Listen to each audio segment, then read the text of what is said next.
वसुदेवसुतं देवं कंसचाणूरमर्दनं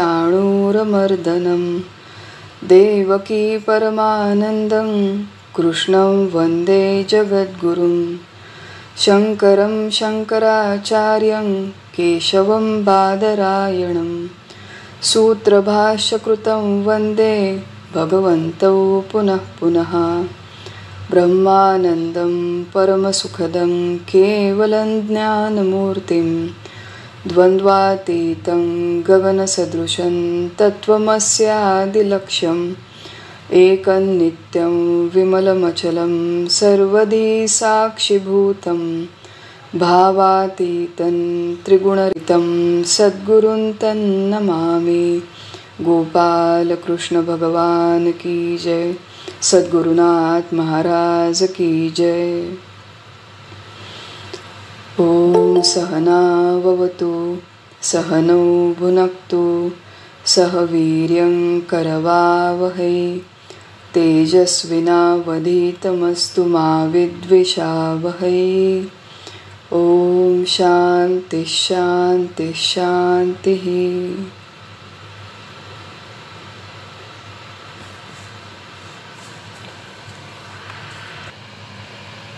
सर्वांना प्रणाम, सर्वांना वंदन करते। कठोपनिषदाचा अभ्यास आपण करत आहोत आणि कठोपनिषदामध्ये अध्याय 1 वल्ली 2 आणि पहिल्या 17 मंत्रांचा अभ्यास आपला करून झालेला आहे। नचिकेत यमदेवाला प्रश्न विचारतो, स्वतःच्या स्वरूपाबद्दल प्रश्न विचारतो, जे धर्म आणि अधर्म यापासून वेगळं आहे, जे कार्यकारणरूप प्रपंचापासून देखील वेगळं आहे, जे तीनही काळांनी बद्ध नाही असं जे स्वरूप, अशी जी आत्मवस्तू, त्याबाबत तुम्ही मला निश्चित असा उपदेश करा, असं नचिकेत यमदेवांना विनंती करतो। आणि यमदेव सुरुवातीला मंत्र क्रमांक 15, 16 आणि 17 याच्यामध्ये प्रत्यक्ष आत्मविद्येचं प्रबोधन करण्याच्या आधी काही अनुषंगिक माहिती सांगतात की हे जे आत्मतत्व आहे हे वेदांमध्ये वर्णन केलेलं आहे। तपश्चर्येने स्वतःला तप्त केल्याने, स्वतःला बदलल्याने, स्वतःचं शरीर, वाणी, मन यांना अनुशासित केल्याने अशा प्रकारच्या तपश्चर्येने या आत्मपदाची प्राप्ती होऊ शकते। ब्रह्मचर्य व्रताचं पालन याच्यासाठी आवश्यक आहे आणि हे जे असं आत्मतत्व आहे हे केवळ एकाच अक्षराने याचा निर्देश केला जातो आणि ते एक अक्षर ओम हे आहे असं यमदेव म्हणतात। मागच्या सत्रामध्ये आपण बघितलं होतं की ओम या अक्षरासंदर्भात पुढे मंत्र क्रमांक 16 आणि 17 आलेले आहेत, ज्याच्यामध्ये यमदेव सांगतात की ओम या एकाच अक्षराने अपरब्रह्माकडे निर्देश होतो आणि परब्रह्माकडे देखील निर्देश होतो। अपरब्रह्म म्हणजे कनिष्ठ ब्रह्म, त्याच्यामध्ये 2 भाग आहेत, एक आहे कारण ब्रह्म, एक आहे कार्यब्रह्म। कारण ब्रह्म म्हणजे ईश्वर, कार्यब्रह्म म्हणजे सृष्टी। ओम या अक्षराने या अपरब्रह्माची, सगुण ब्रह्माची उपासना करता येते। सगुण ब्रह्माची उपासना केली तर त्याच्याने ब्रह्मलोकाची प्राप्ती होते आणि ह्याच ओम या अक्षराने परब्रह्माचं चिंतन करता येतं, निर्गुण ब्रह्माचं चिंतन करता येतं। पारमार्थिक दृष्टीने हे चिंतन श्रेष्ठ मानलं गेलेलं आहे म्हणून त्याला परब्रह्म म्हणतात आणि ते मी आहे असं चिंतन केलं की त्याच्याने मी ब्रह्म आहे अशी प्रत्यक्ष अनुभूती येते।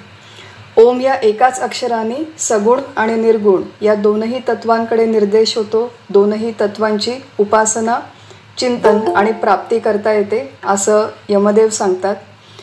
ओंकाराचा अभ्यास हा कठोपनिषदाचा मूळ विषय नाही, आपण मांडुक्य उपनिषदामध्ये त्याचा विस्ताराने अभ्यास करणार आहोत आणि त्याच्या पुढे मंत्र क्रमांक 18 पासून प्रत्यक्ष आत्मविद्येचं प्रबोधन करण्यासाठी यमदेव प्रारंभ करतात। मंत्र क्रमांक 18चा आपण थोडा विचार मागच्या सत्रामध्ये केला होता।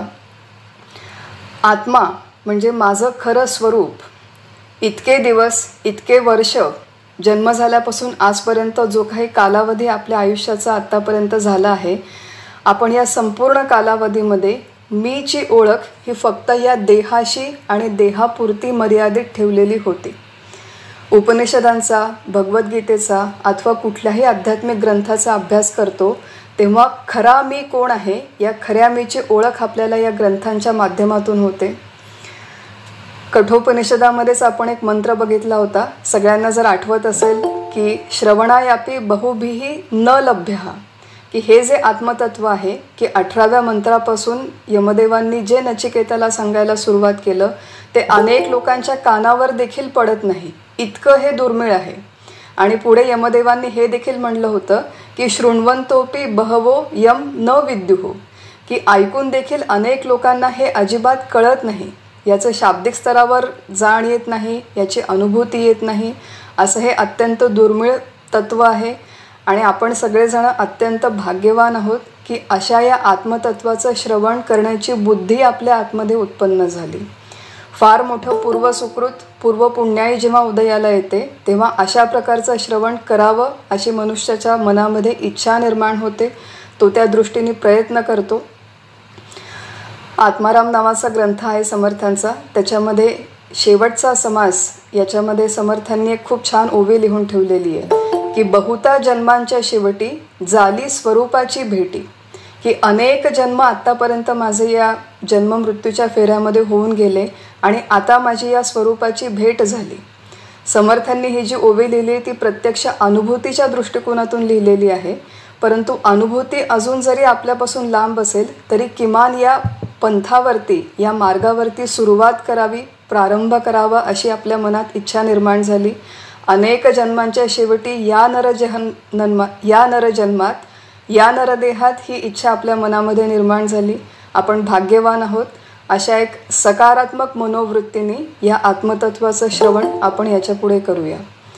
मागच्या वेळेस आपण बघितलं होतं की हा जो आत्मा आहे, जे माझं मूळ स्वरूप आहे, ते न जायते म्रियते, एकूण 6 विकार आहेत. अस्ति, जायते, वर्धते, विपरिणमते, अपक्षीयते आणि म्रियते. हे एकूण 6 विकार देहाला आहेत. हे सगळे विकार देहाला असतात, परंतु देहाच्या मध्ये व्याप्त असलेलं जे आत्मा नावाचं तत्व आहे त्याला हे 6ही विकार नाही. देह नावाचा हा जो संघात आहे आपला, की मी देह आहे असं आपण मानतो. आणि देह म्हणजे काय, तर देहामधले वेगवेगळ्या इंद्रियांच्या बरोबर आपण स्वतःला आयडेंटिफाय करतो. मी पाहते, मी बोलते, मी ऐकते, मी चालते, मी श्वास घेते, मी देते घेते, अशा प्रकारे. किंवा मी श्रीमंत आहे, मी गरीब आहे, मी बुद्धिमान आहे, मी गोरी आहे, मी काळी आहे, अशा वेगवेगळ्या प्रकारे कधी ज्ञानेंद्रिय, कधी कर्मेंद्रिय, कधी प्राण, कधी अंतःकरण, कधी त्वचेचा रंग, अशा किंवा देह ज्या घरामध्ये राहतो त्या घरातली परिस्थिती, बुद्धीची परिस्थिती, मनाची परिस्थिती, या सगळ्यांबरोबर आपण स्वतःला आयडेंटिफाय करतो. मागच्या वेळेस आपण बघितलं होतं की हा जो संपूर्ण संघात आहे, ज्ञानेंद्रिय, कर्मेंद्रिय, पंचप्राण, अंतःकरण, हा जो सगळा संघात आहे, हा संघात परिवर्तनशील आहे आणि विनाशशील आहे. यमदेव म्हणतात की या परिवर्तन होणाऱ्या आणि नाश होणाऱ्या संघाताच्या मागे एक असं तत्व आहे की ज्याच्यामध्ये कुठलंही परिवर्तन होत नाही, ज्याचा कधीही नाश होत नाही. आणि त्या तत्वाचं वर्णन करण्यासाठी यमदेव सुरुवात करतात. त्या तत्वाचा कधीही जन्म होत नाही, मृत्यू होत नाही. हे जे तत्व आहे, जे शुद्ध चैतन्य आहे, ज्याला आत्मा देखील म्हणतात, ते कशाचं कारण नाही, ते कशाचं कार्य देखील नाही. अज, नित्य, शाश्वत, पुराण या प्रत्येक शब्दाचा आपण मागच्या वेळेस विस्ताराने विचार केला होता. व्यष्टीच्या स्तरावर, सैद्धांतिक स्तरावरती आत्मा म्हणजे काय हे आपण समजावून घेतलं. त्याचा थोड्याफार प्रमाणात ॲप्लिकेशन देखील आपण बघितलं की जर आत्मरूप मीचा जन्म होत नाही, आत्मरूप मीचा मृत्यू होत नाही, आत्मरूप मीमध्ये कुठलाही बदल होत नाही, म्हणून आत्मरूप मीचा वाढदिवस नाही, आत्मरूप मीचं लग्न झालेलं नाही, आत्मरूप मीने कुठल्याही मुलाला व मुलीला जन्म दिलेला नाही, त्यामुळे माझा जन्म कोणी सेलिब्रेट केला नाही, माझी मॅरेज ॲनिव्हर्सरी कोणी लक्षात ठेवली नाही, म्हणून जे दैन्य आपल्या वाटायला येतं ते दैन्य वाटायला येण्याची अजिबात आवश्यकता नाही. कारण की खऱ्या मीचा जन्मही झालेला नाही, लग्नही झालेलं नाही आणि मृत्यूही होणार नाही. त्यामुळे भय, चिंता, दुःख, शोक, विलाप यापैकी काहीही वाटण्याची आपल्याला आवश्यकता नाही. ही पहिली गोष्ट. व्यष्टीच्या स्तरावर आपण या मंत्राचा विचार केला आणि मागच्या वेळेस आपण म्हटलं होतं की केवळ व्यष्टीच्या म्हणजे एका माझ्या देहाच्या संदर्भात नाही, तर हा मंत्र संपूर्ण सृष्टीच्या बाबतीत देखील ॲप्लिकेबल आहे. जसा माझा आत्मरूप मीचा जन्म झालेला नाही, तसं या सृष्टीमध्ये जेवढे काही घटक दिसतात, व्यक्ती, वस्तू, घटना आणि परिस्थिती, त्यांच्यापैकी कोणाचाही तत्वतः जन्म झालेला नाही. त्यांच्या देहाचा जन्म झालेला आहे, त्यांच्या आकाराचा जन्म झालेला आहे. मग ही जी दृश्यसृष्टी आहे, या दृश्यसृष्टीचा जेव्हा आपण विचार करतो, दृश्यसृष्टीचं जेव्हा आपण चिंतन करतो, तेव्हा या मंत्राच्या बॅकग्राऊंडवरती सृष्टीचं स्वरूप समजावून घेणं आवश्यक आहे.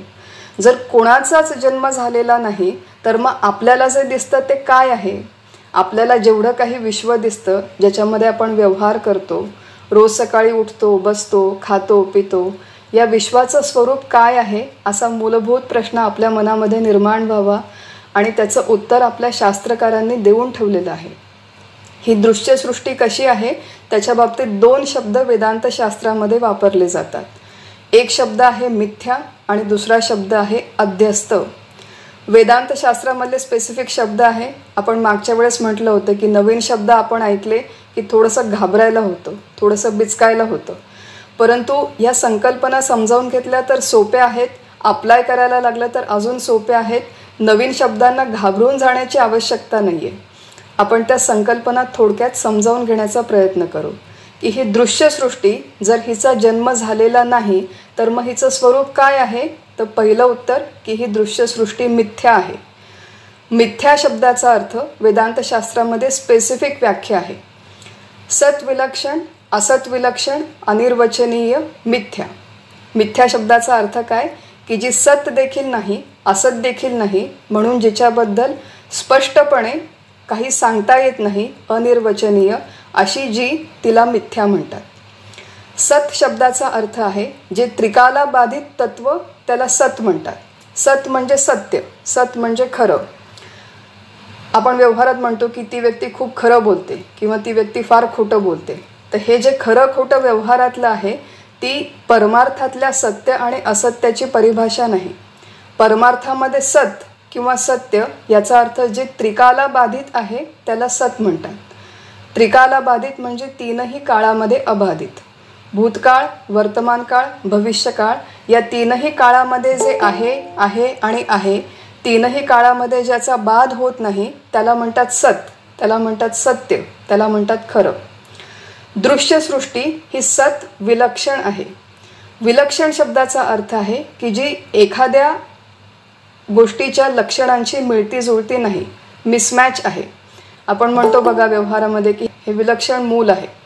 म्हणजे काय? की जे नॉर्मल मुलं असतात त्यांच्या लक्षणांची हे मूल मिळतं जुळतं नाही, काहीतरी वेगळंच आहे, म्हणून आपण म्हणतो विलक्षण मूल आहे. तसे ही जी सृष्टी आहे ही सतच्या लक्षणांची मिळती जुळती नाही, म्हणून ती सत विलक्षण आहे. सत म्हणजे काय? की जे 3ही काळामध्ये अबाधित आहे, 3ही काळामध्ये अस्तित्वात आहे. दृश्यसृष्टी ही भूतकाळात नव्हती, म्हणजे अनेक लक्ष वर्षांपूर्वी नव्हती, नंतर ती अस्तित्वात आली. आज ती वर्तमान काळात अस्तित्वात आहे आणि अनेक लक्ष वर्षांनी ती अस्तित्वात नसेल. आधी नव्हती, आज आहे, नंतर नसेल. अशा प्रकारे 3ही काळामध्ये तिचं स्वरूप बदलतं आहे, म्हणून ती त्रिकाला बाधित नाही, म्हणून ती सतच्या लक्षणांची मिळत जुळत नाही, म्हणून ती सत विलक्षण आहे. पहिली गोष्ट. तशीच ही दृश्यसृष्टी असत विलक्षण देखील आहे. सत म्हणजे जे 3ही काळात आहे त्याला सत म्हणतात. याच्या अगदी उलट जे 3ही काळात नाही त्याला असत म्हणतात किंवा असत्य म्हणतात. जे भूतकाळात देखील नाही, वर्तमान काळात देखील नाही आणि भविष्य काळात देखील नाही, असं जे त्याला असत म्हणतात, असत्य म्हणतात किंवा खोटं म्हणतात परमार्थाच्या दृष्टीने. आणि वेदांत शास्त्रामध्ये याची प्रसिद्ध उदाहरणं आहेत की सशाचं शिंग, की जे 3ही काळात अस्तित्वात नाही. आकाशाला लागलेलं फूल, खपुष्प, 3ही काळात याला अस्तित्वच नाही. वंध्या स्त्रीचा पुत्र, 3ही काळात याला अस्तित्व नाही. मग अशा प्रकारे दृश्यसृष्टी ही 3ही काळात नाही असंही नाही. का? कारण की ती भूतकाळात नव्हती. आज वर्तमान काळात ती निश्चितपणे आहे असं मला वाटतं. दृश्यसृष्टी आज खरी आहे असं आपल्याला वाटतं की नाही? कर्नाटकमध्ये इलेक्शन्स चालू आहेत, उद्या त्याचा निकाल लागणार आहे. उद्या कर्नाटकाला नवीन मुख्यमंत्री मिळणार, हे आपल्याला खरं वाटतं की नाही? महाराष्ट्रामध्ये सत्तेचा फार मोठा पॉवर प्ले चालू आहे. कोण मुख्यमंत्री होणार, कोणीतरी रिझाईन करतं, कोणीतरी परत पार्टीमध्ये रिइन्स्टेट होतं. हा सगळा खेळ आपल्याला आज खरा वाटतो. नुसता तो खरा वाटतो असं नाही, तर त्या सगळ्या खेळाचा आपल्यावरती अनुकूल आणि प्रतिकूल परिणाम होतो. त्यामुळे दृश्यसृष्टी वर्तमान काळात आहे, आपल्याला त्याची प्रतीती येते, म्हणून ती वर्तमान काळात आहे असं आपल्याला मानावं लागतं. भूतकाळात ती नव्हती, वर्तमान काळात आहे, भविष्य काळात ती नक्की नसेल, म्हणून तीनही काळात नाही असं दृश्यसृष्टीबद्दल म्हणता येत नाही. म्हणून ती असत विलक्षण देखील आहे. सतच्या लक्षणांशी जुळत नाही, असतच्या लक्षणांशी जुळत नाही. ती सत्य देखील नाही, ती असत्य देखील नाही. सत्य आणि असत्य ह्याच्यात ती काहीतरी मधली आहे, आणि ही जी मधली स्थिती आहे त्याला वेदांतशास्त्राने म्हटलंय मिथ्या, अनिर्वचनीय. अनिर्वचनीय म्हणजे ती आहे किंवा ती नाही याच्याबद्दल निश्चितपणे आपल्याला सांगता येत नाही, म्हणून ही दृश्यसृष्टी मिथ्या आहे, अनिर्वचनीय आहे. हा झाला सगळा सिद्धांत. दृश्यसृष्टीबद्दल ही झाली पहिली गोष्ट की तिला म्हणतात मिथ्या. खरी आहे असंही नाही, खोटी आहे असंही नाही, म्हणून तिला म्हणतात मिथ्या. तसंच दृश्यसृष्टीच्या बाबतीत अजून एक शब्द वापरला जातो, त्याला म्हणतात अध्यस्त. अध्यस्त शब्दाचा अर्थ आहे की अध्यस्त या शब्दामध्ये 3 शब्द अजून अनुस्यूत आहेत. एक आहे अधिष्ठान, दुसरा आहे अध्यास आणि तिसरं आहे अध्यस्त. अधिष्ठान म्हणजे आधार, अध्यास म्हणजे आभास. आभास म्हणजे एखादी गोष्ट बघा की आपल्याला भ्रम होतो, आभास होतो की मुळात एखादी वस्तू एखाद्या ठिकाणी नाही, परंतु ती जणू काही आहे असं आपल्याला वाटतं. प्रसिद्ध उदाहरण आहे की पूर्वीच्या काळी जेव्हा इलेक्ट्रिसिटी नव्हती, जेव्हा वीज नव्हती, तेव्हा अंधारामध्ये सांजेच्या संध्याकाळच्या वेळेस दोरी पडलेली असेल, जाड दोरखंड पडलेला असेल, तर त्याच्यावरती पुरेसा प्रकाश नसल्याने तिथे जणू काही साप आहे असं वाटायचं. साप आहे असं जेव्हा आपल्याला वाटतं तेव्हा त्या सापाला खरा तो साप अस्तित्वात नाही, पण जणू तो आहे असं वाटतं. त्या सापाचा त्या दोरीवरती अध्यास होतो, म्हणजे आभास होतो, भ्रम होतो. या भ्रम होण्याच्या प्रक्रियेला म्हणतात अध्यास किंवा आभास किंवा भ्रम. अतद तद्बुद्धी, जे तिथे नाही ते तिथे आहे असं आपल्याला वाटतं. अतद म्हणजे जे तिथे नाही, तद म्हणजे तिथे आहे अशी बुद्धी होते. खरं तिथे साप नाही, परंतु तिथे साप आहे असं वाटतं, म्हणून त्या सापाला दोरीवरती अध्यस्त आहे असं म्हटलं जातं. दोरी अधिष्ठान, साप अध्यस्त, आणि दोरीवरती साप दिसण्याची प्रक्रिया तिला म्हणतात अध्यास.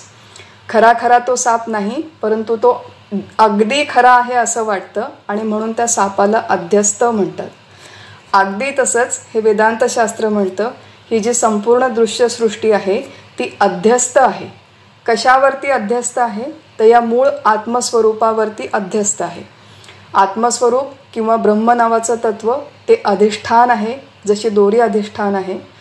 त्या दोरीवरती ह्या दृश्य जगाचा आपल्याला केवळ आभास होतो, भ्रम होतो, आणि ही जी दृश्यसृष्टी आहे ती अध्यस्त आहे. तर आपण सैद्धांतिक गोष्टी 2 बघितल्या की ही दृश्यसृष्टी मिथ्या आहे किंवा अध्यस्त आहे. आणि हा सिद्धांत आपण जेव्हा जेव्हा बघतो तेव्हा प्रत्येक वेळेस आपण विचार करतो की या सिद्धांताचा मला काय उपयोग होणार आहे. आपण या 18व्या मंत्रामध्ये विचार करतोय की न जायते म्रियते, की ज्याचा जन्मही झाला नाही, ज्याचा मृत्यूही झाला नाही. मग दृश्यसृष्टीच्या ही जी विचार आपण केला की ती मिथ्या आहे आणि अध्यस्त आहे, ही केवळ सोय लावण्यासाठी आहे. सोय लावण्यासाठी का बरं? कारण की माझा जन्म झाला नाही, आत्मरूप मीचा जन्म अजून झाला नाही, आणि माझ्या आजूबाजूला जेवढे काही संबंधी आहेत, नातेवाईक आहेत, व्यक्ती वस्तू घटना परिस्थिती आहेत, त्यांचा देखील जन्म झालेला नाही. परंतु हे मला अजून कळलेलं नाही, हे मला अजून पटलेलं नाही, याचा मला अजून अनुभव आलेला नाही. म्हणून अनुभव येईपर्यंत, कळेपर्यंत, पटेपर्यंत किमान हे सगळं सत्य नाही, हे सगळं मिथ्या आहे, हे सगळं अध्यस्त आहे, एवढं जरी आपल्याला पटलं तर या दृश्यसृष्टीच्या मधली आपली गुंतवणूक कमी करण्यासाठी आपल्याला उपयोग होतो. आत्तापर्यंत आपण आपल्या आयुष्याची सगळी वर्ष हे सगळं खूप खरं आहे असं मानून जगलो, असं मानून राहिलो, असं म्हणून या सगळ्या गोष्टींचा आपण पाठलाग केला. आपल्या आयुष्याचे अनेक तास, अनेक दिवस आपण या आभासाच्या पाठीमागे धावपळ करण्यामध्ये घालवले. दृश्यसृष्टीमध्ये जे घटक आहेत त्याची सुरुवात ही नेहमी स्वदेहापासून होते. दृश्यसृष्टी म्हणजे ही सगळी दृश्यसृष्टी आणि मी त्याच्यापेक्षा वेगळी असा त्याचा अर्थ नाही. तर माझा देह देखील मला दिसतो, माझा देह मला दिसतो, तो या दृश्यसृष्टीचाच घटक आहे. देहाचा जन्म झाला, देहाचा मृत्यू होईल, सगळे काही विकार देहाला आहेत, परंतु देहाच्या मधला जो आत्मा त्याला कुठलाही विकार नाही. हा जो देह आहे हा वेदांतशास्त्राच्या दृष्टीने न जायते न म्रियते आत्मा मी आहे हे मला जोपर्यंत कळत नाही तोपर्यंत किमान हा देह मिथ्या आहे किंवा हा देह अध्यस्त आहे एवढं तरी आपण जाणून घ्यावं. हा देह मिथ्या आहे आणि हा देह अध्यस्त आहे. याचा उपयोग काय की या देहाच्या संदर्भात आपण आपली सगळी कर्तव्य करावी, परंतु या देहामध्ये अजिबात गुंतून राहू नये, देहामध्ये कुठलीही आसक्ती ठेवू नये. आमचे सद्गुरू आहेत परमपूज्य डॉक्टर काका, ते म्हणतात की ही दृश्यसृष्टी म्हणजे देहादी जगत, देहासकट हे जे संपूर्ण जगत आहे ते आसक्तीच्या अजिबात लायकीचं नाही, अडकून पडण्याच्या अजिबात लायकीचं नाही, गुंतून पडण्याच्या लायकीचं नाही. मग हे कशाच्या लायकीचं आहे तर हे केवळ कर्तव्य करण्याच्या लायकीचं आहे.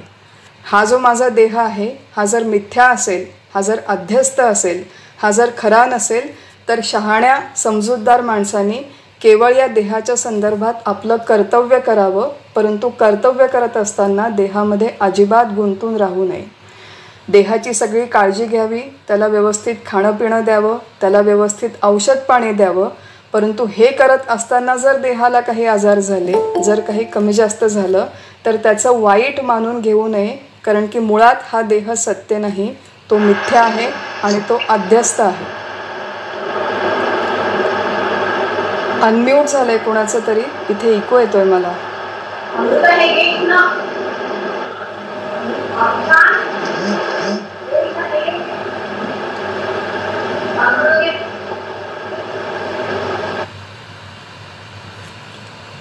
हा देह मिथ्या आहे, अध्यस्त आहे, म्हणून याच्या बाबतीत कर्तव्य करावं आणि याच्यामध्ये गुंतून पडू नये. हा नियम जसा देहाच्या बाबतीत तसा इतर व्यक्तींच्या बाबतीतही लागू होतो. व्यक्ती, वस्तू, घटना आणि परिस्थिती या सगळ्या व्यक्तीचं उदाहरण घेऊया की व्यक्ती आपल्या परिवारात व्यक्ती आहेत, आपल्या समाजामध्ये आहेत, आपल्या कुटुंबामध्ये आहेत, आपल्या देशामध्ये आहेत आणि या सगळ्या व्यक्तींच्यामध्ये कमी जास्त प्रमाणात आपली गुंतवणूक असते. आपण त्यांच्यामध्ये अडकलेलो असतो, आपण त्यांच्यामध्ये चिकटलेलो असतो आणि या गुंतवणुकीचा आपल्याला फार त्रास होतो. नुकतीच एक घटना झाली की आमच्या एका परिवारामध्ये ओळखीच्या त्यांचा एकुलता एक मुलगा बऱ्याच वर्षांनी जन्माला आलेला. या मुलाचं अत्यंत कोड कौतुक घरामध्ये, कारण की नवस सायास करून बऱ्याच वर्षांनी हा जन्माला आला. एकुलता एक मुलगा, मोठं श्रीमंत घराणं. तर आई वडील, आजोबा आजी, आईच्या बाजूचे, बाबांच्या बाजूचे, सगळ्यांचा तो अत्यंत लाडका. 12वीपर्यंत घरामध्ये राहिला आणि आजकालच्या पद्धतीप्रमाणे 12वी नंतर शिक्षणासाठी बाहेर गेला. मी त्या परिवारातल्या लोकांशी बोलत होते आणि ते म्हणत होते की आता आम्हाला इतकं रिकाम पण आलेलं आहे की हा आमचा एकुलता एक लाडाचा मुलगा घर सोडून निघून गेला तर आम्ही खोलीचं दार उघडून त्या खोलीमध्ये जात सुद्धा नाही. का बरं जात नाही? कारण की ते कपाट, त्या वस्तू, ते कपडे बघितले की आम्हाला त्याची आठवण येते. आम्ही त्या खोलीत देखील जात नाही. आम्ही घरामध्ये अमुक अमुक पदार्थ करतच नाही, कारण की ते पदार्थ केले की त्याची आठवण येते. आणि वारंवार बोलताना त्या सगळ्यांच्या बोलण्यामध्ये एकच की तो आता नाही आणि आम्हाला किती रिकामपण आलं, किती मोठा व्हॉइड आला, किती आम्हाला अपूर्ण वाटतं.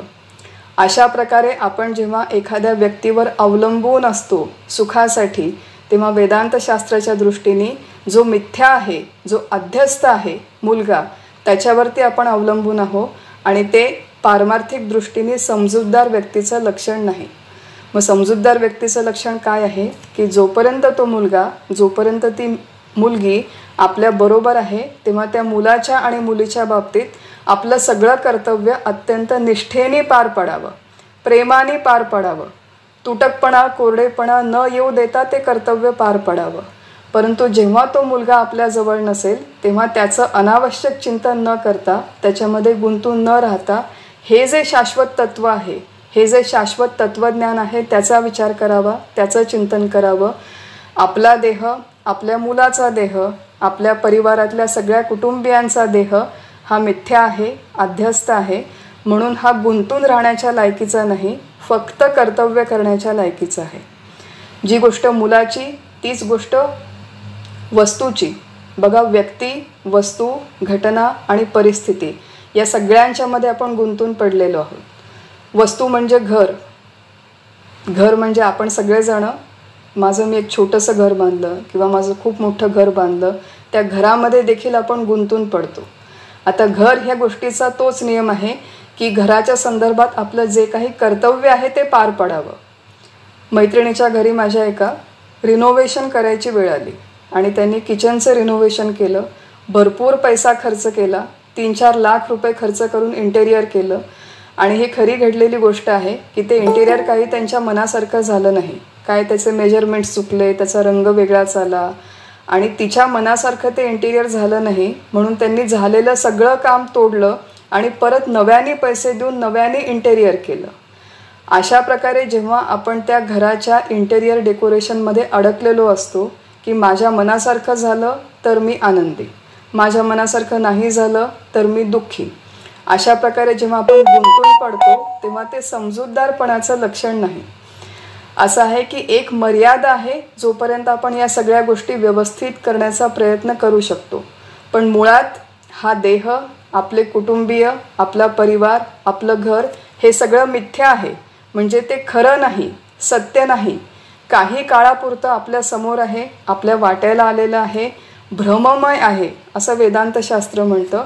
म्हणून घराच्या बाबतीत आपलं कर्तव्य काय आहे तेवढं कर्तव्य करावं. घराची डागडुजी करावी. काहीतरी आता नळ गळतोय तो दुरुस्त करून घ्यावा, काहीतरी तुटलंय ते जोडून घ्यावं. हे इथपर्यंत घराची सिक्युरिटी आहे, त्याची काळजी घ्यावी.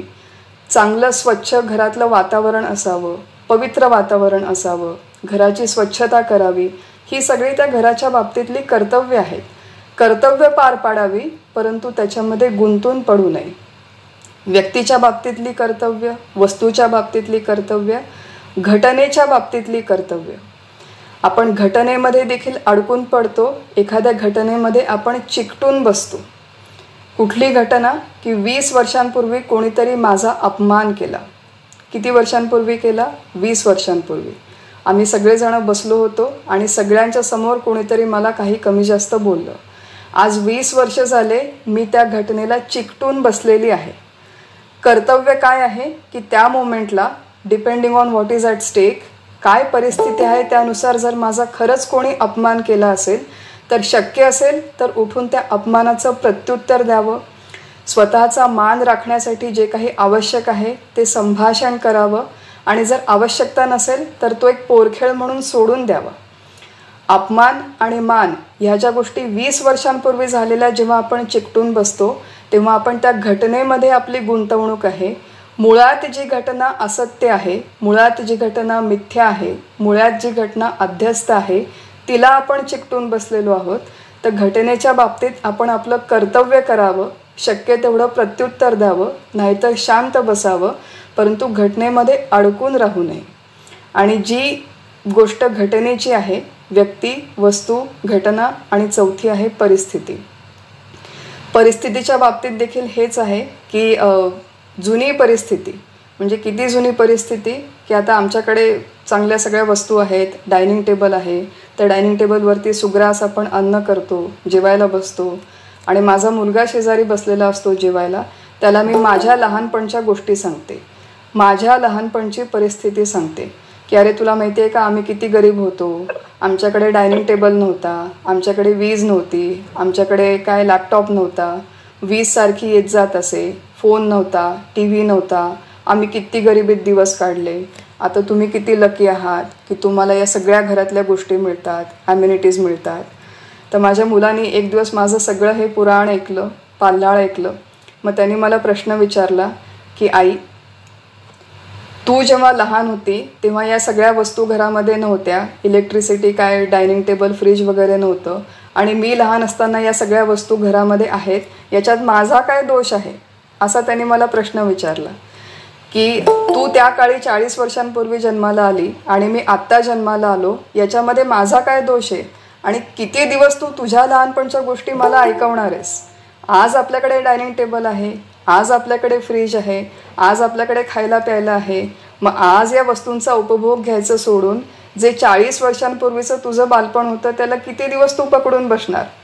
असे प्रश्न जेव्हा आपल्याच घरातले लोक आपल्याला विचारतात तेव्हा आपली ही जी काही मानसिकता आहे की 40 वर्षांपूर्वीच्या परिस्थितीला घट्ट चिकटून बसायचं, हे समजूतदारपणाचं लक्षण नाही.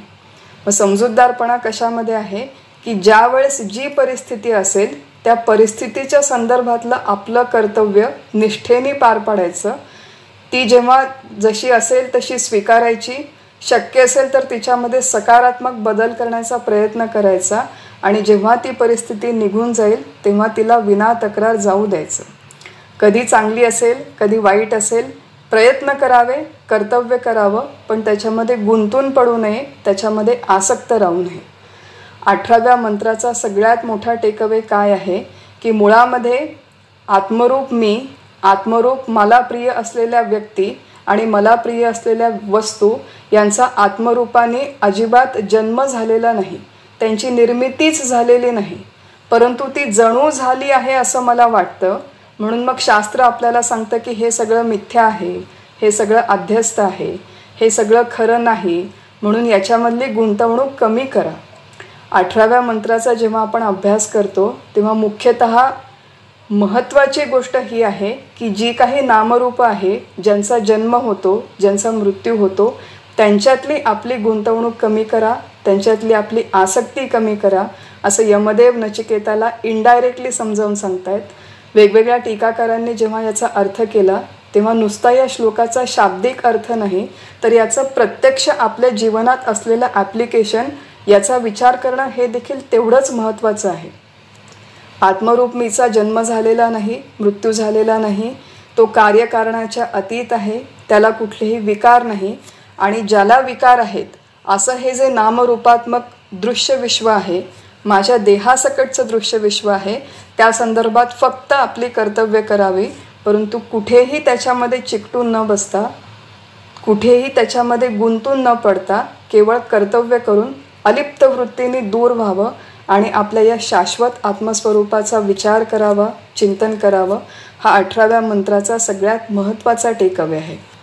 आणि आत्मस्वरूपाचं वर्णन हे जे यमदेवांनी सुरू केलं तेच 19व्या मंत्रामध्ये यमदेव पुढे कंटिन्यू करतात, वेगळ्या एका दृष्टिकोनातून समजावून सांगतात. 19वा मंत्र आहे, त्याच्यामध्ये यमदेव काय म्हणतात की हंताचेन मन्यते हंतुम, हतश्चेत मन्यते हतम, उभवतौ न विजानितो, नायम हंती न हन्यते. मंत्राचा अर्थ आहे की मारणारा जर मी मारीन असे म्हणत असेल आणि मरणारा जर मी मरतो असे समजत असेल तर दोघेही आत्मा जाणीत नाहीत, कारण आत्मा मरतही नाही आणि मारलाही जात नाही. मारणं आणि मरणं अशी प्रमुखतः इथे भाषा आलेली आहे. या दोन्हीही कृती आहेत आणि ज्या लोकांनी भगवद्गीतेचा अभ्यास केलेला आहे त्यांच्या लक्षात येईल की 18वा मंत्र आणि 19वा मंत्र हे दोन्हीही थोड्याफार फरकाने भगवद्गीतेमध्ये देखील असेच आलेले आहेत. यमदेव जेव्हा म्हणतात की हा आत्मा, हे जे आपलं मूळ आत्मस्वरूप आहे, हे कोणालाही दुसऱ्याला मारत नाही किंवा दुसऱ्या कोणी मारलं तर ह्याचा स्वतःचा मृत्यू होत नाही, याच्यामध्ये मारणं अथवा मारलं जाणं या दोन क्रिया आहेत आणि या दोन क्रिया सिम्बॉलिक आहेत, उपलक्षणात्मक आहेत. म्हणजे काय? उपलक्षणात्मक आहे म्हणजे केवळ मारणं आणि मरणं या संदर्भात नाही, तर कुठलीही कृती, खाणे, पिणे, बसणे, उठणे, बोलणे याच्यापैकी कोणतीही कृती आत्मा करत नाही किंवा आत्म्यावरती केली जाणं शक्य नाही. मी जेव्हा आता इथे म्हणते की मी बोलते, मी ऐकते, तर या सगळ्या कृती या देहाच्या माध्यमातून केल्या जात आहेत, परंतु आत्मा म्हणजे जे आत्मचैतन्य 18व्या मंत्रामध्ये यमदेवांनी सांगितलं, ज्याचा कधी जन्म होत नाही, मृत्यू होत नाही, तो आत्मा कुठलीही कृती करत नाही किंवा त्याच्यावरती कुठलीही कृती होत नाही. का असं म्हटलेलं आहे की आत्मा कुठलीही कृती करत नाही? त्याचं कारण अगदी सिंपल आहे. विचार केला तर आपण जेव्हा व्यवहारात म्हणतो की मी एखादी कृती करते, कृती करण्यासाठी कर्मेंद्रियाची आवश्यकता आहे. मी काहीतरी वस्तू देते अथवा घेते, हाताची आवश्यकता आहे. चालते, फिरते, पायाची आवश्यकता आहे. बोलताना वाणीची आवश्यकता आहे. कर्म करण्यासाठी कर्मेंद्रियांची आवश्यकता आहे. परंतु आत्मा नावाच्या तत्वाला एकही कर्मेंद्रिय नाही, एकही ज्ञानेंद्रिय नाही, प्राण नाही, अंतःकरण नाही. का नाही? कारण की आत्म्याला मुळात रूपच नाही, आत्म्याला मुळात आकारच नाही. रूप आणि आकार आत्म्याला का बरं नाही? कारण की त्याचा जन्मच झालेला नाही. आपण मागच्या मंत्रामध्ये बघितलं होतं की ज्याचा जन्म झाला नाही, जे अस्तित्वातच आलं नाही, ज्याची निर्मिती होत नाही, त्याला रूप आणि आकार असणं शक्य नाही. म्हणून कर्मेंद्रिय नाही, म्हणून कृती नाही, म्हणून आत्मा कुठलीही कृती करत नाही. अशा प्रकारचं स्टेटमेंट थेरॉटिकल लेवलला शाब्दिक स्तरावर समजावून घेणं सोपं आहे. परंतु ह्याचा जेव्हा आपण आपल्या स्वतःच्या जीवनाशी प्रत्यक्ष ताळा घालण्याचा प्रयत्न करतो, तर मग आपलं हे जे संपूर्ण कर्माने आणि कृतीने भरलेलं जीवन आहे ते आणि आत्म्याचं स्वरूप याचं रिकन्सायलेशन आपण कसं करणार? आणि रिकन्सायलेशन करण्यासाठी वेदांताने जी आपल्याला सरणी घालून दिलेली आहे ती अत्यंत छान सरणी आहे. खाली आपण नोट्समध्ये लिहिलेलं आहे बघा की आत्मा नावाचं तत्व अकर्ता आहे. अकर्ता आहे म्हणून अभोक्ता देखील आहे. ते कुठलीही कृती करत नाही, कृती करत नाही म्हणून त्याला कुठलंही फळ भोगावं लागत नाही. म्हणून आत्मा अकर्ता आणि अभोक्ता आहे. ईश्वर करविता आहे, जीव कर्ता आणि भोक्ता आहे आणि शरीर हे माध्यम आहे. मग आता जेव्हा आपण ज्या काही क्रिया आपल्या दैनंदिन जीवनामध्ये करतो, इथे मी बोलते. मी म्हणजे कोण बोलतो? तर जीवात्मा बोलतो. कोणाच्या माध्यमातून बोलतो? शरीराच्या माध्यमातून बोलतो. जीवाला हे बोलण्यासाठी प्रेरणा देणारं कोण आहे? तो ईश्वर आहे. ईश्वर प्रत्येक जीवाला त्याच्या त्याच्या कर्मानुसार, त्याच्या त्याच्या वासनानुसार, त्याच्या त्याच्या पूर्वकर्मानुसार, प्रारब्धानुसार त्या प्रकारे कृती करण्याची प्रेरणा देतो. ईश्वर सर्वभूतानां हृदयेषु तिष्ठति, की ईश्वर जो आहे तो सर्व भूतांच्या हृदयामध्ये राहतो असं भगवद्गीता सांगते. आणि प्रत्येक जीवाला एका विशिष्ट प्रकारे कृती करण्यासाठी प्रेरणा देतो. दोन जुळ्या बहिणी जरी असतील तरी दोन्ही जुळ्या बहिणींच्या आवडीनिवडी अगदी वेगळ्या असतात, अगदी विरुद्ध असतात, विभिन्न असतात. का वेगळ्या असतात? कारण की त्यांची पूर्वकर्म वासना वेगळ्या आहेत. म्हणून ईश्वर प्रत्येक जीवाला त्याच्या वासनेनुसार कृती करण्यासाठी प्रेरणा देतो. कर्माचा हा जो संपूर्ण विषय आहे, हा संपूर्ण विषय डिस्कस करणं हे या मंत्राचं प्रमुख उद्दिष्ट नाही. कर्माचा संपूर्ण विषय आपला कर्मयोगामध्ये, भगवद्गीतेमध्ये आपण याचा अभ्यास करणार आहोत. आज या मंत्राच्या माध्यमातून आपण एवढंच समजावून घेऊ की दैनंदिन जीवनामध्ये सगळ्या कृतींचं कर्तृत्व हे जीवाकडे आहे, जीवात्म्याकडे आहे. आत्मा आणि जीवात्मा या दोन एकमेकांशी संबंधित असलेल्या परंतु वेगळ्या संकल्पना आहेत. आत्म्याचा जन्म होत नाही, आत्म्याचा मृत्यू होत नाही. मग जन्म कुणाचा होतो? जन्म जीवाचा होतो. जीवाचा जन्म होतो, शरीराच्या माध्यमातून जन्म होतो. त्या शरीरामध्ये तो जीव काही काळ टिकतो आणि त्याच्यानंतर शरीराचा मृत्यू झाल्यावर जीव ते शरीर सोडून दुसऱ्या एखाद्या स्थूल शरीरामध्ये निघून जातो. जीवाचा जन्म, जीवाचा मृत्यू, सगळे कर्म करणारा जीवात्मा आणि कर्म करण्यासाठी जे साधन त्याला उपलब्ध आहे ते हे शरीर. वाणीच्या माध्यमातून बोलणं, हाताच्या माध्यमातून देणं घेणं आणि हा जो सगळा कारभार आहे हा ईश्वराच्या नियोजनानुसार, ईश्वराच्या प्रेरणेनुसार होत राहतो. त्यामुळे आपण जेव्हा आपल्या दैनंदिन जीवनामध्ये कर्म करतो तेव्हा ही प्रणाली लक्षात ठेवणं आवश्यक आहे की सगळं कर्तृत्व जीवाचं आहे, परंतु मूळ जो आत्मरूप मी आहे तो कुठल्याही कृतीचा करता नाही आणि कुठल्याही भोगाचा भोगता नाही. कर्माची प्रणाली जेव्हा आपण समजावून घेतो तेव्हा त्याच्यामध्ये दोन वेगवेगळ्या सत्ता आहेत. एक आहे व्यावहारिक सत्ता, दुसरी आहे पारमार्थिक सत्ता.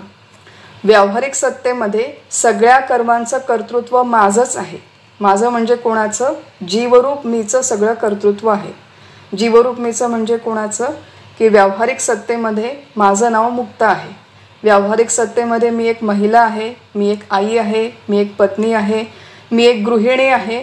आणि व्यावहारिक सत्तेमध्ये एक महिला जसं व्यवहार करते त्याच्याप्रमाणेच तो व्यवहार करणं मी अपेक्षित आहे. व्यावहारिक सत्तेमध्ये या देहाच्या मध्ये जो जीवात्मा आहे तो या देहाच्या माध्यमातून वेगवेगळे कर्म करतो. त्यामुळे सकाळी जेव्हा मी उठते तेव्हा एक गृहिणी म्हणून माझं कर्तव्य आहे की मी चहा करावा. आणि चहा करावा या कर्तव्याच्या वेळेस जीवरूप मीचं कर्तव्य आहे की सकाळी उठावं आणि चहा करावा. तेव्हा जर उठून मी हे पारमार्थिक तत्त्वज्ञान मध्येच आणलं की आत्मरूप मी अकर्ता आहे, आत्मरूप मी निष्क्रिय आहे, आत्मरूप मी कुठलंही कर्म करत नाही, म्हणून मी आता सगळे कामधंदे उद्योगधंदे सोडून पलंगावर बसून राहते, तुम्हाला वाटलं तर चहा करा किंवा करू नका, अशा प्रकारे आपल्या दैनंदिन व्यवहारामध्ये बाधा आणण्यासाठी या श्लोकाचा उपयोग करावा हे इथे मूळ उद्दिष्ट नाही. आपण जेव्हा शिकतो की एक आहे व्यावहारिक सत्ता, एक आहे पारमार्थिक सत्ता. व्यावहारिक सत्तेमध्ये या देहाच्या माध्यमातून जीवरूप मीची सगळी कर्तव्य आहेत ती त्यांनी यथायोग्य पूर्ण निष्ठेने पूर्ण स्वतःचं कौशल्य वापरून ज्ञान वापरून अखंड करणं अपेक्षित आहे. क्रियाशील असणं अपेक्षित आहे. जेवढी काही कर्तव्य देशकाळ परिस्थितीनुसार माझ्या म्हणजे जीवरूप माझ्या वाट्याला आलेली आहेत ती मी निष्ठेने करावीत, प्रेमाने करावीत. परंतु ही कर्तव्य करत असताना जर हे आध्यात्मिक बॅकग्राऊंड आपल्याला नसेल तर या सगळ्या कर्मांच्या मध्ये आपण चिकटून बसतो, आसक्त होतो आणि या सगळ्या कर्मांचा आपण अभिमान बाळगतो, अहंकार बाळगतो. आणि त्या अभिमानामध्ये आणि अहंकारामध्ये सगळ्या आपल्या दुःखाची मुळं आहेत. मग आपण जेव्हा हे शिकतो की व्यावहारिक सत्ता आणि पारमार्थिक सत्ता, तर व्यावहारिक सत्तेमध्ये जीवरूप मी करता आहे. जीवरूप मीने व्यावहारिक सत्तेमध्ये सगळी कर्म सगळी कर्तव्य करत असताना पारमार्थिक सत्तेमध्ये जो आत्मरूप मी आहे तो मुळात अकर्ता आहे आणि अभोक्ता आहे. ते माझं मूळ स्वरूप आहे. आणि त्या आत्मरूप मीच्या अधिष्ठानावर जीवरूप मी हे सगळे कर्म करत आहे. आणि जीवरूप मीचं हे केवळ कर्तव्य आहे. जसं आपण मागच्या मंत्रामध्ये बघितलं होतं की केवळ कर्तव्य करणं, त्वम नियतं कर्म कुरु, एवढ्या एकाच गोष्टीसाठी भगवंतांनी जीवाला जन्माला घातलेलं आहे. त्यामुळे जीवाने ते आपलं कर्तव्य करावं, परंतु ते करत असताना कर्तृत्वाचा अभिमान, कर्तृत्वाचा अहंकार सोडून ते कर्म करावं. कर्तृत्वाचा अभिमान आणि अहंकार कसा आपल्याला येऊन चिकटून बसतो याची अनेक उदाहरणं आपण स्वतः इव्हॅल्युएट केली तर आपल्याला सापडतील. काही दिवसांपूर्वीची गोष्ट आहे की मी एका ठिकाणी गेले होते जिथे अनेक वेगवेगळे लोक आले होते. आणि त्याच्यापैकी बरेच लोक पालक होते. पालक आई वडील की ज्यांची मुलं, काही लोकांची मुलं अगदी लहान होती, काही लोकांची मुलं शाळेत जाणारी, काही लोकांची मुलं मोठी कॉलेजमध्ये जाणारी आणि काहींच्या मुलांचं लग्न झालेलं होतं. तर त्याच्यापैकी 2 वेगवेगळे आई बाबा एकत्र येऊन चर्चा करत होते. मी माझ्या मुलावरती किती छान संस्कार केले याच्यावरती जोरजोरात हिरिरीने चर्चा चालू होती. एक आई बाबा म्हणत होते की आमच्या मुलाचं आम्ही इतकं छान संगोपन केलेलं आहे. आणि त्यांच्या दृष्टीने छान संगोपन म्हणजे काय की त्यांनी जेव्हा जे म्हटलं तेव्हा आम्ही ते त्याला दिलं. त्याचे सगळे लाड पुरवले, त्याचे सगळे हट्ट पुरवले. आता आज तो कॉलेजमध्ये गेलाय, आम्ही त्याला एवढा भरपूर पॉकेट मनी देतो, परंतु तो एवढा समजूतदार आहे की तो कधीही जास्तीचा खर्च करत नाही. आम्ही एवढं त्याला पुरवतो तरी तो अत्यंत जबाबदारीने वागतो. म्हणजे आम्ही आमच्या मुलावर किती छान संस्कार केले आणि म्हणून तो किती जबाबदार झाला, असं एक आईबाबा सांगत होते. दुसरे आईबाबा सांगत होते की आम्ही आमच्या मुलावरती इतके छान संस्कार केले की आम्ही त्याला म्हणलं आम्ही तुला तुझ्या शिक्षणासाठी एकही पैसा देणार नाही. मग तू काय करायचं की तू 12वी नंतर आपलं शिक्षण बघ, त्याच्यानंतर तू स्कॉलरशिप मिळव, तू काम कर आणि तू स्वतःच्या पैशातून स्वतःचं शिक्षण कर. आणि आम्ही 12वीच्या नंतरच त्याला इंडिपेंडंट केलं, स्वतंत्र केलं. तर आम्ही आमच्या मुलावरती किती छान संस्कार केले. तर एक हे आईबाबा आणि एक दुसरे आईबाबा त्यांची जोरजोरात कशा प्रकारे आम्ही आमच्या मुलाला वाढवलं याची चर्चा चालू होती. आणि मी संस्कार केलं म्हणून त्या मुलाला हे संस्कार मिळाले. बघा, व्यावहारिक सत्तेमध्ये मीच आई आहे, मीच बाबा आहे आणि हे संस्कार मी करणं अपेक्षित आहे. परंतु मी केले म्हणून ते झाले आणि मी केले नसते तर ते झाले नसते, असं जेव्हा आपल्याला वाटतं तेव्हा त्या कर्तृत्वाचा अभिमान आपल्याला येऊन चिकटलेला असतो आणि त्या अभिमानातून सगळे दुःख होतात. भगवंतानी भगवद्गीतेमध्ये म्हटलेलं आहे, भगवान श्रीकृष्णाने, की निमित्त मात्र भवसव्यसाची, की प्रत्येक मुलगा आणि मुलगी याला त्याचं प्रारब्ध घेऊनच देवाने जन्माला घातलेलं आहे. त्याच्या प्रारब्धानुसार त्या वेळेस त्या जागी त्या गोष्टी त्याला मिळाव्यात ही भगवंताची योजना आहे. आणि आपला केवळ एक माध्यम म्हणून उपयोग केला जातो आणि आपल्या माध्यमातून त्या मुलाला व त्या मुलीला त्या गोष्टी पुरवल्या जातात.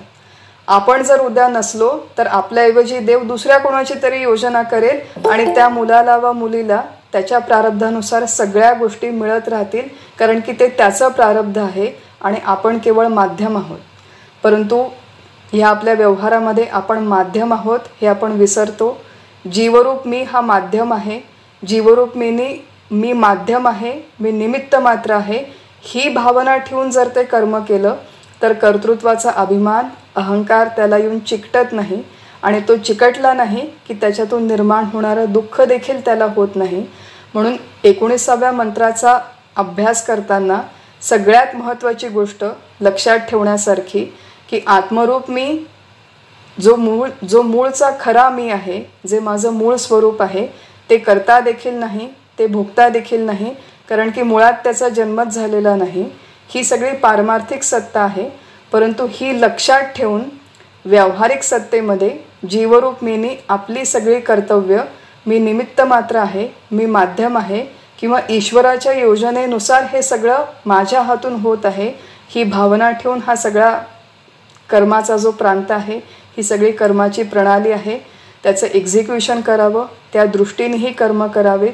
आणि अशा प्रकारे अभिमान न बाळगता कर्म केली तर या मंत्राचा, तर या उपनिषदांच्या अभ्यासाचा आपल्याला खरा उपयोग आहे. मनुष्य असा खोडकर असतो की प्रपंचामध्ये आपण आपल्या कर्तृत्वाचा अभिमान असतो, कर्तृत्वाचा अहंकार असतो, तो तर आहेच, परंतु परमार्थामध्ये आपण येतो तेव्हा परमार्थामध्ये कर्तृत्वाचा नवीन अहंकार आपल्या पाठीमागे लागतो. म्हणजे प्रपंचातल्या खोडी कमी होतात आणि परमार्थातल्या खोडी वाढतात. परमार्थातला अभिमान कसा असतो, कशा प्रकारे काम करतो, की भगवद्गीतेचे वर्ग आमच्या हैदराबादमध्ये सुरू झाले, अमुक कोणी सुरू केले आणि त्यांच्या वर्गाला 2000 लोक जातात. आणि मी इथे इतकं मन लावून शिकवते आणि माझ्या वर्गाला 5-50 लोकसुद्धा येत नाहीत आणि त्यांना काहीच शिकवता येत नाही तरी लोक ऐकायला जातात. आणि मी एवढं छान शिकवते तरी माझं ऐकायला कोणीच येत नाही. असं एक तर स्वतःबद्दल की मी कमी आहे असं वाटतं किंवा मी खूप महान आहे असं वाटतं. अशा प्रकारे परमार्थात देखील जेव्हा आपण आपल्या कर्तृत्वाचा अभिमान घेतो, अहंकार घेतो, तेव्हा हे उपनिषद आणि हे भगवद्गीता अजिबात आपल्याला कळलेली नाही. या अभ्यासाचा आपल्याला अजिबात उपयोग झालेला नाही असा त्याचा अर्थ होतो. तर कर्तृत्वाचा हा सगळा अभिमान बाजूला ठेवावा आणि हे सगळं जे काही चक्र आहे ते ईश्वरी योजनेनुसार चालू आहे, आपल्या माध्यमातून करून घेतलं जात आहे. या शरीराच्या, देहाच्या माध्यमातून या जीवाकडून ही सगळी कर्म होतात. पण जो मूळ खरा मी आहे तो मारतही नाही आणि तो मारला देखील जात नाही, तो कुठलीही कृती करत नाही आणि त्याच्यावरती कुठलीही कृती केली जाणं शक्य नाही. हे जाणून घ्यावं आणि अतिशय शांतपणे, निवांतपणे व्यावहारिक सत्तेमध्ये आपलं आयुष्य कंटिन्यू करावं. हे 18व्या मंत्रातून यमदेव नचिकेताला समजावून सांगतात. 19व्या मंत्रामध्ये यमदेव नचिकेताला समजावून सांगतात. आणि हे जे आत्मतत्वाचं वर्णन आहे ते 18व्या मंत्रामध्ये त्यांनी सांगितलं की हा आत्मा जन्माला येत नाही, मृत्यू त्याचा होत नाही, विकार त्याच्यामध्ये होत नाही, तो कार्यकारणातीत आहे. 19व्या मंत्रामध्ये सांगितलं की हा जो आत्मा आहे हा अकर्ता आहे आणि अभोक्ता आहे. आता 20व्या मंत्रामध्ये ह्याच आत्म्याचं वर्णन अजून एका वेगळ्या पद्धतीने यमदेव नचिकेतासाठी करणार आहे. काय म्हणतात यमदेव? 20वा मंत्र आपण आधी वाचू, त्याचा अर्थ बघू आणि मग त्याचा विवेचनाचा आपण विचार करू. 20व्या मंत्रामध्ये यमदेव म्हणतात, अणोरणीयान महतो महीयान आत्मास्य जंतोर निहितो गुहायाम तमक्रतु पश्यती वीत शोको धातू प्रसादान महिमानमात्मनः. मंत्राचा अर्थ आहे की हा आत्मा सूक्ष्माहूनही सूक्ष्म, अणुहूनही अणु व विशालाहूनही विशाल आहे, सर्वाधिक व्यापक आहे. तो जीवाच्या हृदयरूपी गुहेत राहिला आहे. निष्काम पुरुष आपल्या इंद्रियांच्या प्रसादाने म्हणजे इंद्रियांना जिंकून या आत्म्याचा महिमा जाणून शोकरहित होतो, असा मंत्राचा अर्थ आहे. या मंत्रामध्ये एक स्पेशल गोष्ट अशी आहे की केवळ आत्म्याचं वर्णन यमदेवांनी केलेलं नाही, तर मी आत्मा आहे ही अनुभूती आल्यावरती काय प्रत्यक्ष रिझल्ट मिळतो, काय प्रत्यक्ष त्याची अवस्था होते, ते इथे सगळ्यात शेवटच्या चरणामध्ये सांगतात की तमक्रतु पश्यती वीत शोको, की अशा प्रकारे हा जो आत्मा आहे तो पश्यती, आत्मा पाहिला. आता आत्मा पाहणं शक्य नाही, कारण की आत्मा निराकार आहे, अरूप आहे.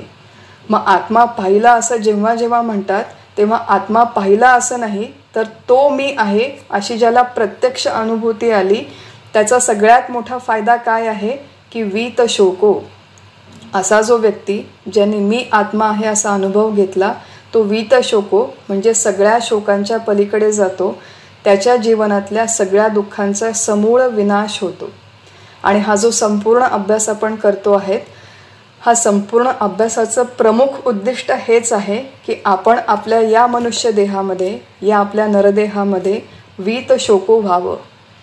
भगवद्गीतेचा हाच उपक्रम आहे आणि हाच उपसंहार आहे. संपूर्ण भगवद्गीता भगवंताने अर्जुनाला शोकाची निवृत्ती व्हावी म्हणून सांगितलं. आपल्या दैनंदिन जीवनामध्ये शोकापासून निवृत्त होण्यासाठी आपण अनेक प्रयत्न करतो. आत्तापर्यंत अनेक प्रयत्न आपले करून झालेले आहेत. पूर्वीच्या काळी मी भाड्याच्या घरात राहत होते आणि भाड्याच्या घरात राहताना मला खूप वाईट वाटायचं की सगळ्या माझ्या मैत्रिणींचं स्वतःचं घर झालं आहे, परंतु मी मात्र भाड्याच्या घरात राहते.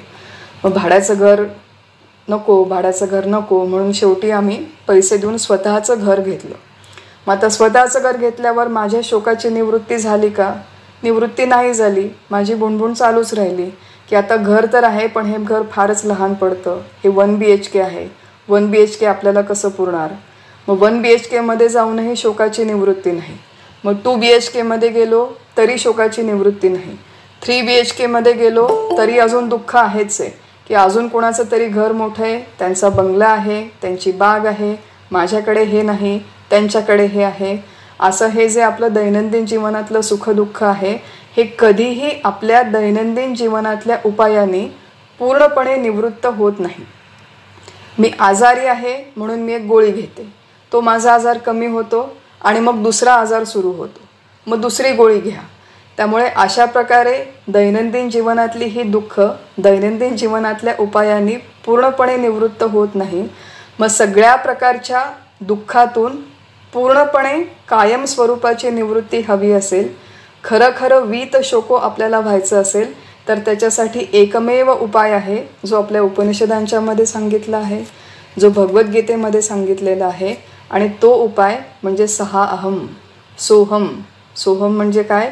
तो आत्मा मी आहे अशी जेव्हा आपल्याला प्रत्यक्ष अनुभूती येईल, आणि प्रत्यक्ष अनुभूती म्हणजे केवळ सांगोवांगीची नाही की मी आत्मा आहे याच्यावरती दुसऱ्यांना प्रवचन देणं सोपं आहे, दुसऱ्यांनी सांगितलेलं ऐकणं सोपं आहे, त्याच्यावरती थिसिस आणि PhD करणं देखील सोपं आहे.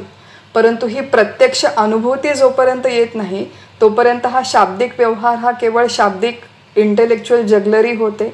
इंटेलेक्च्युअल जगलरीचा एका विशिष्ट लेव्हलपर्यंत उपयोग होतो, परंतु विशिष्ट लेव्हलच्या नंतर या इंटेलेक्च्युअल जगलरीचा उपयोग होत नाही. त्याच्यासाठी प्रत्यक्ष अनुभूतीची आवश्यकता आहे आणि अनुभूती आली तरच वीतशोको होणं शक्य आहे. आणि वीतशोको होण्यासाठी ज्या आत्म्याची अनुभूती येणं आवश्यक आहे त्याचं स्वरूप यमदेव नचिकेताला 20व्या मंत्रात अजून स्पष्ट करून सांगतात. कसा आहे हा आत्मा, कसं आहे माझं मूळ स्वरूप? तर यमदेव म्हणतात अणोरणीयान महतो महीयान. हा जो आत्मा आहे हा अणूपेक्षाही अणू आहे, म्हणजे सूक्ष्मापेक्षाही सूक्ष्म आहे, आणि महतो महीयान अत्यंत जे व्यापक आहे त्याच्यापेक्षाही आत्मा अधिक व्यापक आहे. म्हणजे अत्यंत सूक्ष्म आहे आणि अत्यंत व्यापक आहे. सूक्ष्म देखील आहे, व्यापक देखील आहे. पहिल्यांदा पाहताना असं आपल्याला वाटू शकतं की ही सगळे कॉन्ट्राडिक्टरी लँग्वेज आहे, परंतु कॉन्ट्राडिक्टरी नाही, आपण समजावून घेण्याचा प्रयत्न करू. व्यवहारामध्ये देखील एखादी गोष्ट, एखादी वस्तू जेवढी जास्त सूक्ष्म असते तेवढीच ती जास्त व्यापक देखील असते. म्हणजे काय? म्हणजे असं की आता आपण विचार करू की माझ्याकडे एखादं काचेचं भांडं आहे. त्या काचेच्या भांड्यामध्ये मी मोठे मोठे दगड घेतले आणि 7-8 दगड टाकले. 7-8 दगड टाकले की ते भांडं भरून गेलं. मध्ये मध्ये पोकळ जागा राहिली, परंतु भांडं भरून गेलं. आता मी मोठा दगड त्याच्यात टाकू शकत नाही. मग मी ते 7-8 दगड बाजूला काढले आणि छोटे छोटे दगड टाकले, तर त्याच्यामध्ये 40-50 दगड मावले. मोकळी जागा कमी झाली, परंतु 40-50 दगड मावले. आता मी ते छोटे दगड देखील काढून बाजूला ठेवले आणि त्याच्यामध्ये अत्यंत बारीक जी वाळू असते, रेती असते किंवा माती असते, ती रेत किंवा वाळू मी त्या भांड्यामध्ये भरली. आणि रेत किंवा वाळू भांड्यामध्ये भरल्यावर काय झालं की ते भांडं पूर्ण गच्च भरलं. त्याच्यामध्ये आता अजिबात रिकामी जागा उपलब्ध नाही. जोपर्यंत मोठे दगड होते किंवा मध्यम दगड होते किंवा छोटे दगड होते तोपर्यंत ते मला मोजता येत होते.